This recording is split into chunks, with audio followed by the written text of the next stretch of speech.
Assalamualaikum warahmatullahi wabarakatuh. Halo teman-teman, perkenalkan kami dari kelompok biogeografi persebaran flora dan fauna. Floranya NIPA, faunanya yang kasuari. Di sini kami beranggotakan 2 orang. Nama saya Ranita Fahira Imran dan dengan teman saya Uut Wulandari. Silahkan disimak video dari kelompok kami. Selamat menonton.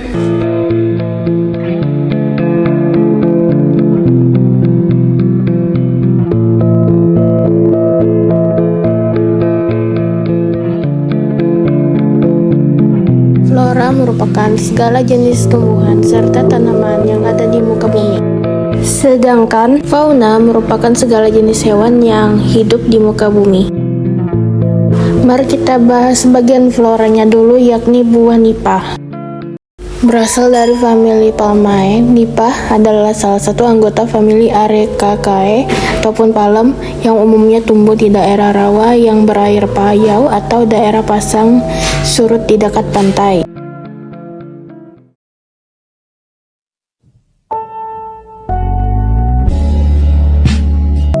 Nipah merupakan jenis tanaman biji berkeping satu yang tumbuh berumpun dengan batang yang sangat rimbun seperti rumpunan sagu.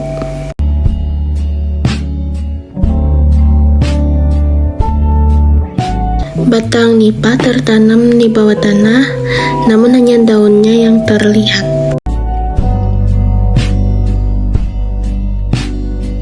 Nipah memiliki karakteristik akar serabut yang tertanam di dalam lumpur dan menjalar hingga 13 meter. Nipah sering terbawa arus jika hulu sungai deras karena sistem perakarannya yang tidak stabil.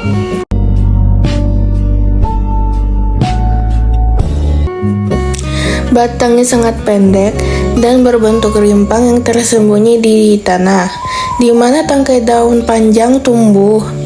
Tangkai daun muda berwarna hijau kemudian berubah menjadi coklat tua. Tangkainya memiliki empulur ataupun gabus di bagian dalamnya, dan bagian luarnya keras dan berkilau. Cabangnya tumbuh mendatar dan membentuk rumpun yang memiliki akar sendiri. Daun nipah memiliki anak daun berbentuk pita meruncing dan merupakan daun majemuk yang menyirip. Daun tua berwarna hijau dan daun muda berwarna kuning seperti jamur kelapa. Tulang daun atau lidi berubah warna dari kuning menjadi coklat saat menjadi tua, dan lapisan tepung putih terletak di bagian bawah daun.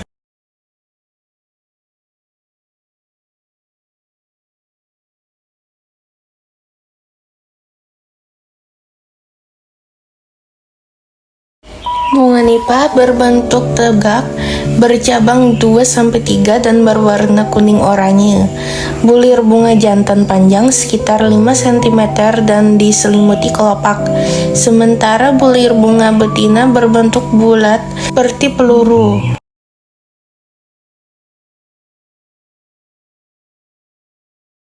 Buah nipah berbentuk gepeng dengan rusuk 2-3, berwarna coklat kemerahan dan tumbuh dalam kelompok padat yang menyerupai bola berdiameter 13 cm.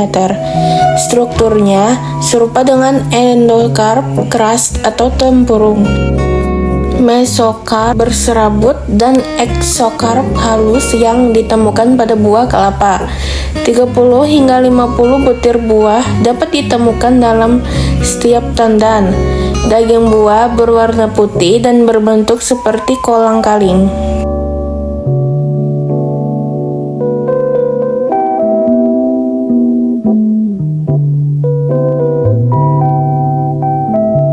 Berikut akan diperlihatkan bentuk dari buah nipah melalui video ini.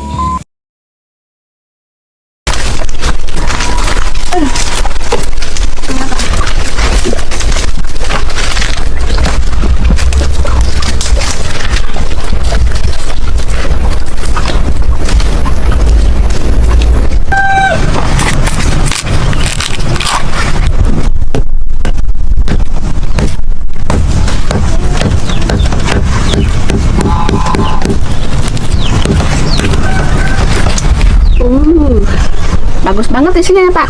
Iya. Isinya mudah banget.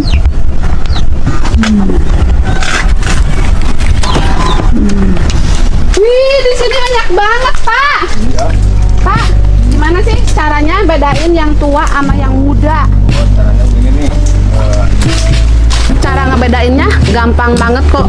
Yang muda sama yang tua. Kalau yang muda, kalau ininya udah agak kemerah-merahan seperti ini udah cukup, masih muda. Terus kalau warnanya agak merah banget itu agak tua. Terus kalau coklat semuanya ininya tua banget.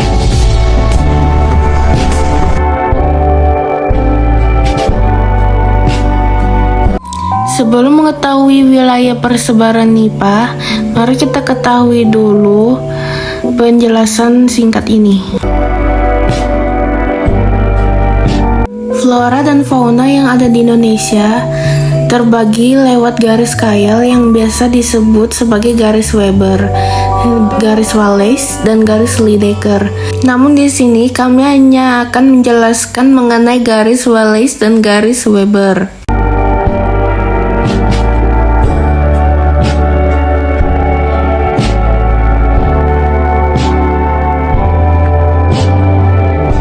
Garis Wallace merupakan garis yang memisahkan wilayah geografi dari fauna Asia dengan Australia, di mana garis Wallace ini dimulai dari Selat Lombok hingga Selat Makassar, Laut Sulawesi, hingga ke Kepulauan Sangihe.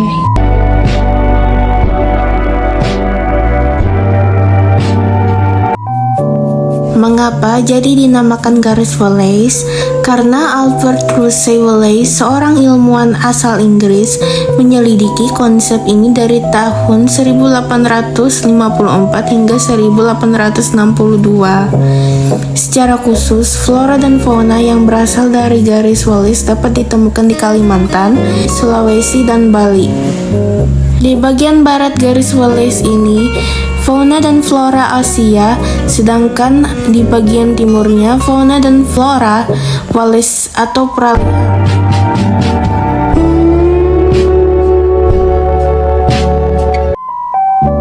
Garis Weber merupakan garis yang menunjukkan pusat di mana daerah peralihan berubah antara bagian yang didominasi oleh fauna Asia dan bagian yang didominasi oleh fauna Australia. Max Weber, ilmuwan sosial Jerman, adalah orang yang berjasa merumuskan garis Weber ini.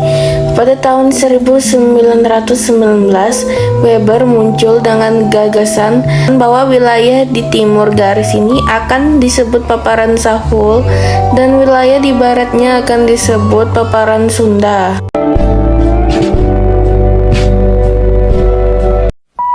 Garis Weber ini menunjukkan bahwa ke dalam laut memisahkan fauna di Asia dan Australia.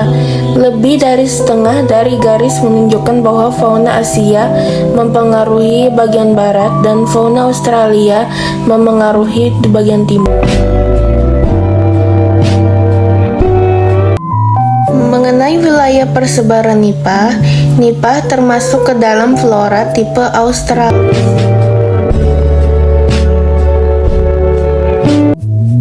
Zona Indo-Malaya terletak di bagian barat Indonesia.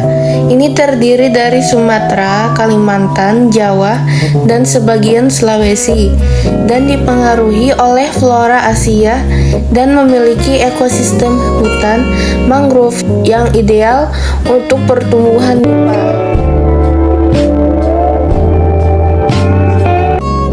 Menurut pembagian yang dibuat oleh garis Wallace dan Weber, nipah lebih banyak ditemukan di wilayah barat dan tengah yang masih dipengaruhi oleh karakteristik ekosistem Asia. Di bagian timur, nipah mungkin ditemukan, tetapi ekosistemnya lebih mirip dengan flora Australia.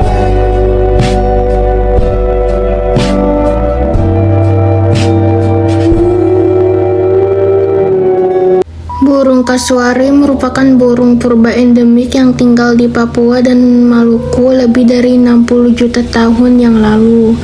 Namanya berasal dari bahasa di Papua dan berarti kepala bertanduk, yang mengingatkan pada burung dinosaurus yang memiliki kepala bertanduk.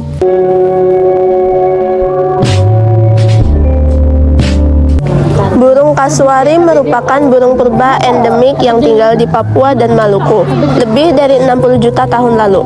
Namanya berasal dari bahasa Papua dan berarti kepala bertanduk, yang mengingatkan pada burung dinosaurus yang memiliki kepala bertanduk.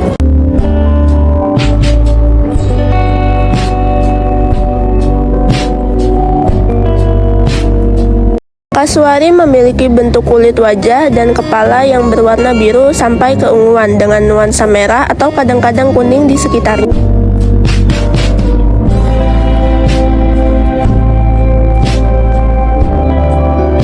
Mahkotanya berwarna coklat muda dengan garis tebal coklat tua membujur sepanjang badannya.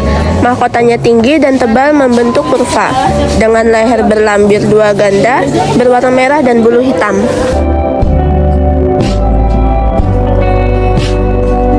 Kasuari beruas dengan 3 jari depan yang tajam dan kuat. Kasuari berdiri dengan tinggi 1,2 hingga 1,5 meter. Burung besar ini tidak dapat terbang karena sayapnya kecil dan tidak tumbuh dengan baik. Burung kasuari berbobot lebih dari 60 kg.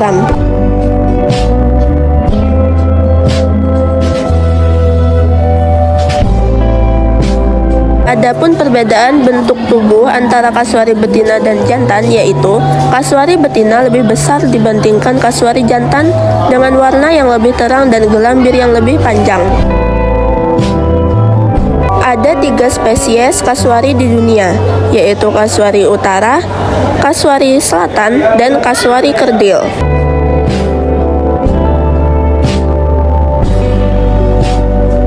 Kasuari selatan adalah yang terbesar, dengan ciri-ciri memiliki tanduk besar, gelambir ganda berwarna merah dengan leher berwarna biru. Kasuari utara berukuran lebih kecil dengan gelambir tunggal berwarna merah dan leher juga berwarna biru. Sedangkan kasuari kerdil berukuran paling kecil, tanduk juga yang paling kecil berwarna gelap.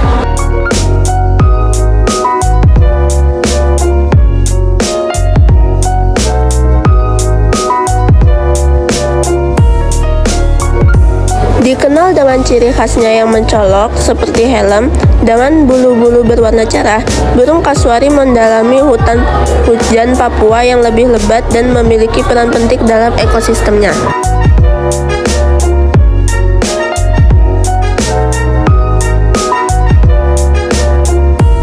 Burung kasuari terkenal dengan kemampuannya berlari dengan cepat dan melompat tinggi, yang memungkinkannya untuk berburu dengan efisien dan menghindari bahaya di lingkungannya.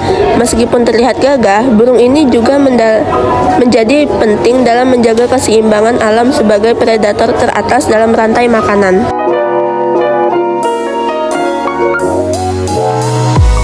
Namun, keberadaan burung kasuari kini menghadapi ancaman serius dari perburuan ilegal dan hilangnya habitat akibat deforestasi yang cepat di Papua.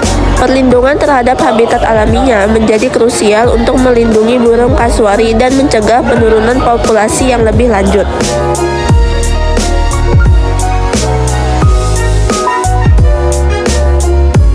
Habitat kasuari meliputi Pulau Seram, Maluku, seluruh Papua termasuk Pulau Yapen dan Pulau Aru, dan Australia Timur Laut. Kasuari menyukai hutan hujan tropis yang lebat, hutan mangrove, namun kadang juga terlihat di dekat lahan pertanian penduduk. Yang terakhir ini karena habitat aslinya menyusut dan transfragmentasi juga karena sumber makanan yang menipis. Meski kasuari dikenal sebagai satwa frugivora alias pemakan buah, namun satwa ini juga makan binatang kecil dan bagian tumbuhan lain, terutama saat buah sulit didapat karena pergantian musim. Kasuari diketahui juga makan siput, serangga, jamur, dan juga bunga.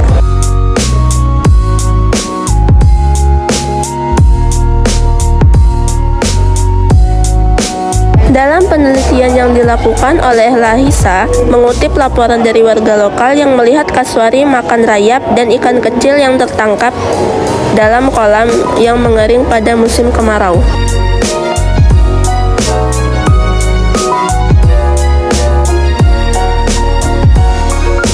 Kasuari memakan bulat-bulat aneka buah yang jatuh di lantai hutan. Biji yang ikut tertelan kemudian keluar bersama kotoran dan menjauh dari asal pohonnya. Ini memberi kesempatan pada aneka pohon untuk menyebar dan memenuhi seluruh pulau Papua dan sekitarnya. Tanpa kehadiran kasuari, hutan hujan Papua barangkali tidak selebat seperti sekarang. Kasuari telah membantu regenerasi pohon-pohon hutan hujan Papua itu tetap terjaga.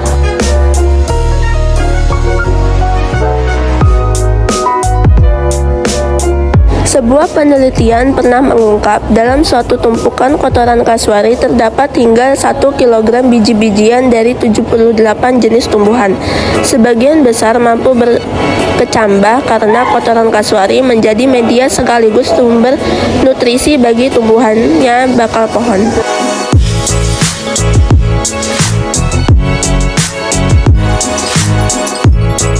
Adapun juga, burung kasuari merupakan pemakan omnivora, yang artinya mereka memakan berbagai jenis makanan baik tumbuhan maupun hewan, sehingga mereka nggak hanya bergantung pada satu jenis sumber makanan saja. Kasuari memakan buah-buahan, daun-daunan, akar, serangga, dan hewan kecil seperti tikus, ular, serta burung lainnya. Dalam makanannya, buah-buahan merupakan sumber makanan utama kasuari, khususnya buah-buahan yang tumbuh di pohon-pohon tinggi di hutan. Kasuari biasanya berjalan-jalan di sekitar hutan untuk mencari makanan, meskipun mereka juga bisa melompat-lompat untuk mencapai buah-buahan yang tergantung tinggi di atas tanah.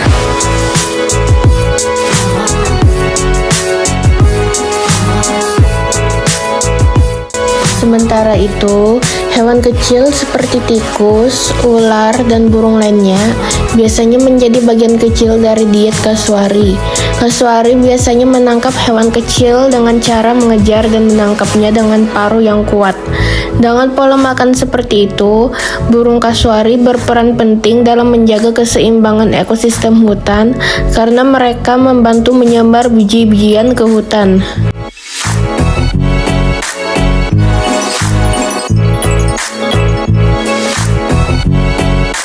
Kasuari biasanya ditemukan di bagian timur Indonesia, terutama di Papua dan sebagian Kepulauan Maluku.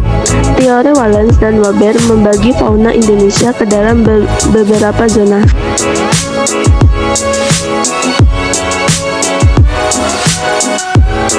Garis Wallace membagi Indonesia menjadi 2 zona utama, yakni zona oriental di bagian barat dan zona peralihan di bagian tengah.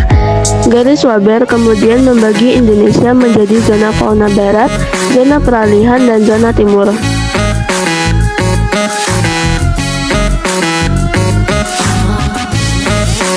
Kasuari berada di wilayah timur, di sebelah timur garis Waber. Fauna di daerah ini sangat mirip dengan fauna di Australia dan Papua Nugini. Jadi, kasuari sering dikategorikan sebagai bagian dari fauna Australis karena mereka dekat dengan burung besar daerah tersebut, seperti contohnya kakak tua, cendrawasih, serta emu di Australia. Burung besar yang tidak bisa terbang dan beberapa jenis mamalia berkantung adalah ciri khas fauna di daerah Australia.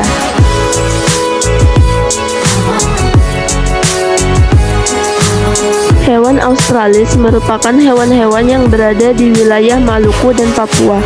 Zona ini adalah zona yang berada di timur garis Waber.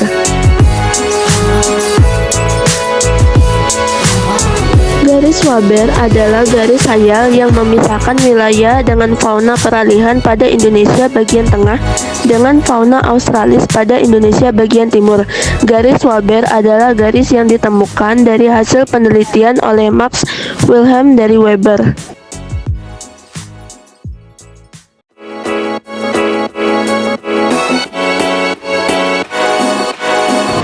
Garis Weber membentang dari Selat Lombok menuju ke utara melalui Selat Makassar dan membelok ke Laut Sulawesi. Akhir garis ini berada di Samudra Pasifik, tepatnya celah antara Filipina dan Kepulauan Shanghai. Hewan pada area ini disebut dengan hewan Australis karena mendapat pengaruh atau serupa dengan hewan-hewan yang bisa ditemukan di Australia.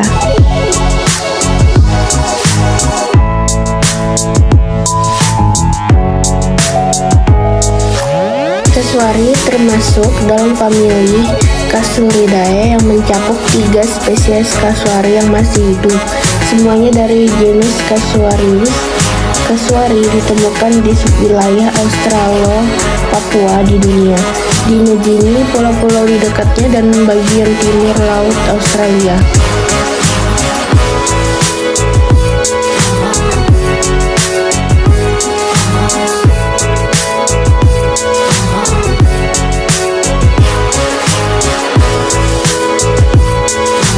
Fauna Australis ataupun Maluku hingga Papua merupakan satu dari 3 wilayah keanekaragaman fauna di Indonesia. Fauna Australis merupakan zona persebaran fauna yang ada di bagian timur Indonesia yang dibatasi garis Weber ataupun yang berbatasan dengan zona peralihan.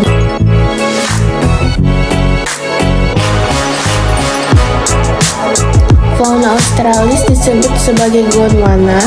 Secara umum, golongan hewan tersebut bisa berkembang biak di wilayah tropis dan banyak menempati wilayah Indonesia bagian timur, seperti Pulau Papua, Kepulauan Aru, Pulau Seram, Halmahera, Maluku, dan pulau-pulau lain di sekitarnya.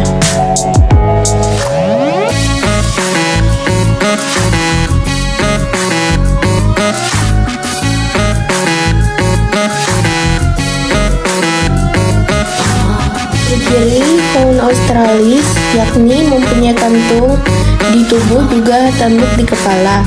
Hewan yang mempunyai kantung contohnya seperti kanguru.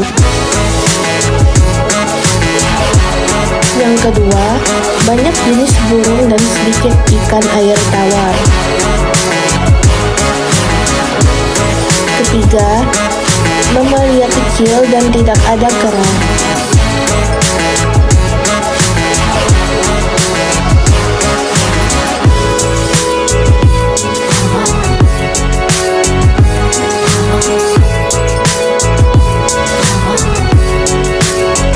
Karena Indonesia bagian timur berdekatan dengan benua Australia dan memiliki kondisi iklim yang hampir sama, iklim di bagian timur Indonesia sangat cocok untuk fauna Australia.